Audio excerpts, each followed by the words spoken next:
This is obviously a good news, bad news week. It's been a lot of great news.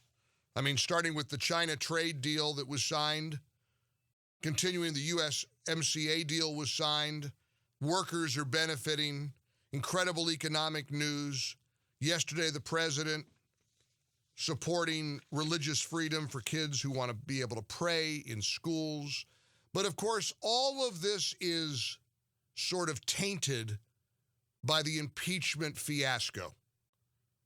An impeachment that should not be happening, an impeachment that is an appalling, transparent effort to not only overturn the rightful outcome of the 2016 election, but impact the outcome of the upcoming 2020 election. And what kills me is everybody knows it. Everybody's in on the game. Everybody's in on the scheme. That's why the Democrats were giggling and handing out souvenir pens the other day. They're not serious about this. This is a disgrace.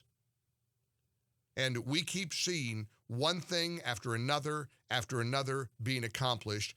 I'm now focused like a laser on the February 4th State of the Union. Can you imagine what that's going to be like? I've never done this before, but I'm openly, publicly trying to invite myself to the State of the Union. I never do this. I never try to take my position and use it as any kind of advantage, but I really want to attend because that'll be a bucket list State of the Union. This will be a State of the Union address for the ages. Lord only knows what this man is going to say after he's been acquitted by the Senate, and will be delivering the State of the Union to the American people on February 4th, 2020. He is currently meeting, incidentally, with the LSU Tigers. The national champions are in the White House. We'll take you to the White House in just a couple of moments and hear some of his comments. I'm sure the rabid reporters are going to try to trap him and corner him and get him to say something. But he'll be touting, I'm sure, the China deal, the USMCA agreement. We'll have that audio for you in just a moment. But can you imagine that State of the Union? If I can't go to Washington, if I don't get invited by somebody, maybe we ought to have a big listening party, because that'll be history. That'll be a sitting president who just got acquitted and exonerated and vindicated after the dirty Democrats tried their stupid impeachment scheme, and it's going to be epic. They may lower him from the rafters on wires. Maybe they'll shoot him out of a cannon. No. You know what he'll do? He'll come from the bottom of the stage. They'll have a giant, like one of those Cirque du Soleil stages. I'm going to Vegas later today. I got to see a Cirque du Soleil show when I'm out there. That's one of the greatest bits of entertainment in the world. And they've got those moving stages, where one of them, the Big O show at the Bellagio, where they dive into the water and the stage opens up. It's so cool. So that's what Trump will do.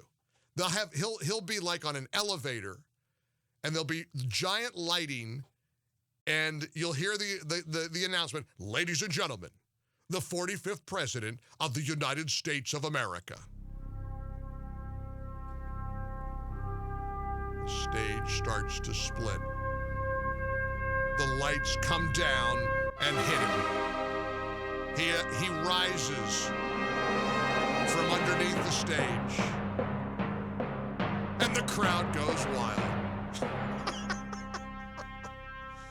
I gotta go. Please, if you have anybody who has a ticket or can get me in, I'll sit in the last row. I'll wear my glasses. I just want to be there. I want to be in the room where it happens, when Donald J. Trump holds the 2020 State of the Union right after being vindicated by the United States Senate over this ridiculous impeachment. Meanwhile, let's take you now. Breaking now on the Mike Gallagher Show. I hate it. I wish it was my Clemson Tigers who were in the White House today. Alas, it is the LSU Tigers who trounced Clemson in the national championship college game. Here's the president with the champion LSU Tigers moments ago at the White House. Well, this is an exciting day in the White House. We have very exciting days, more than most presidents, I would say, times 10. We like to keep it that way. The coach likes to keep it that way, but we really do. We just had I was just telling the coach, he said, I know, I just made some additional money. We just had another all-time high for our stock market just hit. So that'll be 149 times in less than 3 years. That's not bad. Coach, that's good, right? Steve, that's good. We'll take that, Coach, right?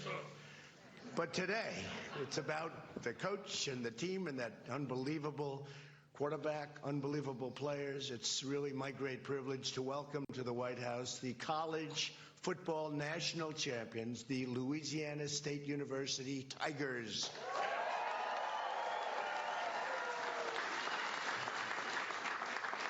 And, Coach, we have a lot of politicians out there, so many I won't really mention all of them. Well, there's one I have to. Hello, Bill, your senator.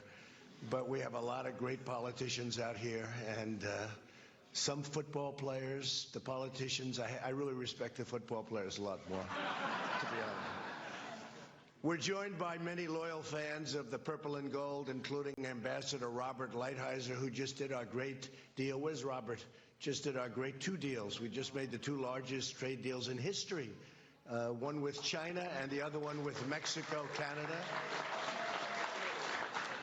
And with China, we'll be taking in $250 billion a year. And with Mexico, Canada will be taking in hundreds of billions of dollars a year, Bill. So that's pretty good, right?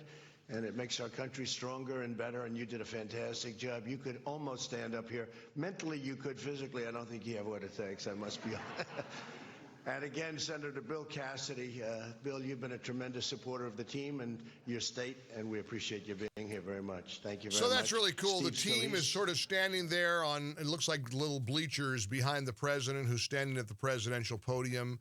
It's nice to see national champions have the class and the grace to accept the White House invitation and be honored by the commander-in-chief. Of course, when President Trump and the First Lady walked out onto the field at the Superdome, the roar that he got, the ovation, the chants of USA, USA, and 4 more years, rang all throughout that Superdome.